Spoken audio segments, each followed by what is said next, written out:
I'm afraid all the time of the dark. Terrifying secrets can be buried deep inside. I start seeing fire. I start seeing people burning us up. But they don't stay buried forever. Don't you ever tell this. That old goat, he's my second cousin.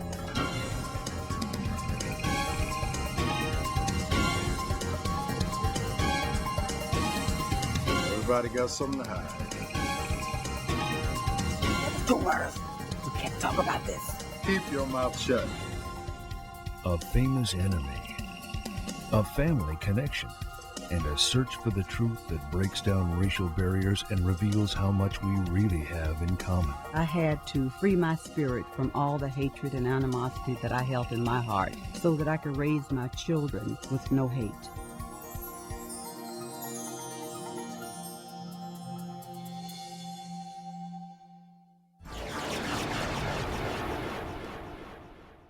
This is a story about secrets, things that are hidden, things not spoken, not known, things denied, repressed or pushed back into the darkness of the mind's most hidden recesses, and other secrets so powerful they were used by one man to help build and then climb to the very pinnacle of one of the most powerful government agencies in the world, the F.B.I. The man was J.Edgar Hoover, and his meteoric rise to power was built on the secrets of others, secrets he kept close in hidden files and dossiers, secrets that could destroy lives, topple fortunes, and rip families apart. But J. Edgar Hoover himself harbored some deep, dark secrets, deceptions he kept covered up until the day he died. One was a 300-year-old family secret that traced back to a humble Mississippi town.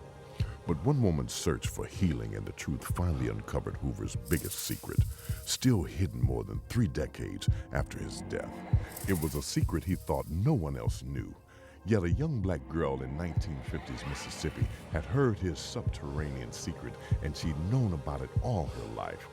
Only she couldn't remember it because it was buried in her subconscious mind, repressed due to the trauma she underwent on the day it was revealed to her. The year was 1957, and the young girl was 10-year-old Mildred McGee, living in a government project in Macomb, Mississippi. It began with an argument in history class about a man nobody in Mildred's world liked. She was prepared for the lesson that day, not for the upheaval it would cause in the course of her life. J.Edgar Hoover is the president. What's wrong with you? That Hoover man is in the F.B.I, and he is not a president. We are studying U.S. presidents like Abraham Lincoln. Students, we got to stop this argument. And just to be clear on the subject between the two of you, J. Edgar Hoover is not and has never been the president of the United States. So can we please move on to the subject we're studying today, the United States presidents? Mildred was feeling satisfied with herself as the squabble ended. And knowing her oral family history, she could hardly wait to get home and ask her father to take her to see her maternal grandfather, whom she called Big Daddy, so she could ask him about the Hoovers she'd heard were in her family. The upcoming visit with her Big Daddy was about to change young Mildred's life, and not for the better. What would be revealed to her that day on the porch of Big Daddy's home nearly destroyed her because of the secret she was forced to keep from that day forward, the same secret J. Edgar Hoover was forced to keep his entire life.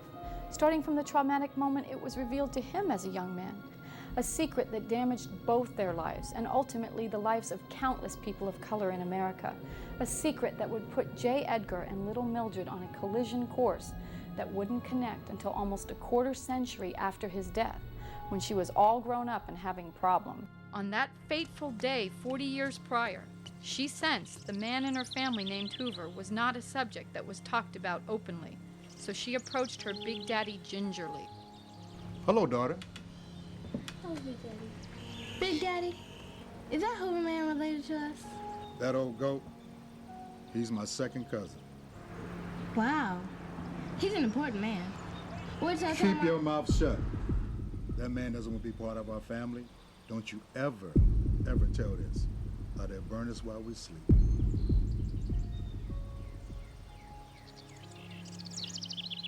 Mildred had noticed the fear in her Big Daddy's eyes, and this terrified her. But as scared as she was an inquisitive child. so she returned to press the issue further. But Big Daddy, he can't hide who he is. He gotta have a birth record. Everybody got a birth certificate.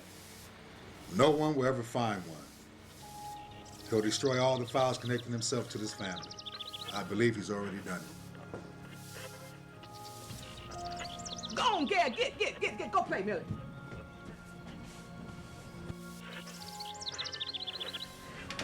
I don't know, Clint. I just don't get a good feeling about it. What's the truth? Now, you finna bring some trouble up in here now with those loose lips. Now, Clint, stop, leave it alone. Everybody got something to hide. One day all these bones will come out the closet. Little Mildred changed that day from a bright, outgoing child to a shy, introverted, scared little girl. And from that moment on, her interest in her family's oral history waned. Yes, that old goat was my second cousin. He didn't tell me how that old goat was his second cousin. He just said that old goat is my second cousin. And I say, wow, I'm 10 years old. Wait till I go back and tell my class. Wait, daughter, you cannot do that. Why? Because that is a powerful man. And that man doesn't want anybody to know he's a part of us. I'm 10 years old. I don't understand this.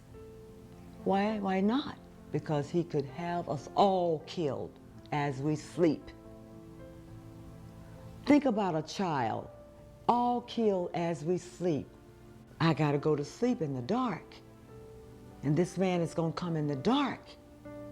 And he's gonna burn us all up. Not only me, my whole family. I've gotta protect my family.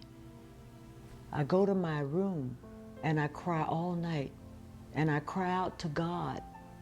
And I beg him to take that memory away so I won't talk, because I don't want to tell. God, I don't want to tell, because I don't want them to burn up my family. And I wake up the next morning and I have no memory of J.Edgar Hoover. Repression is one of a number of defense mechanisms which are utilized by all of us to some degree in order to keep functioning.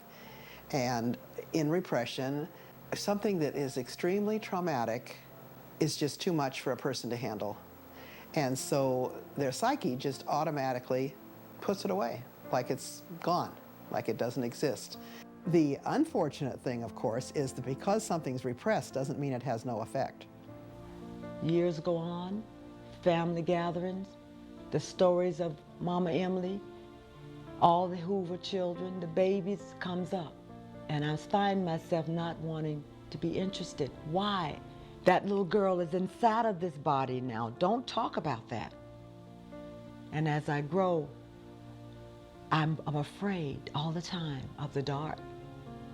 I start having dreams. I start seeing fire. I start seeing people burning us up.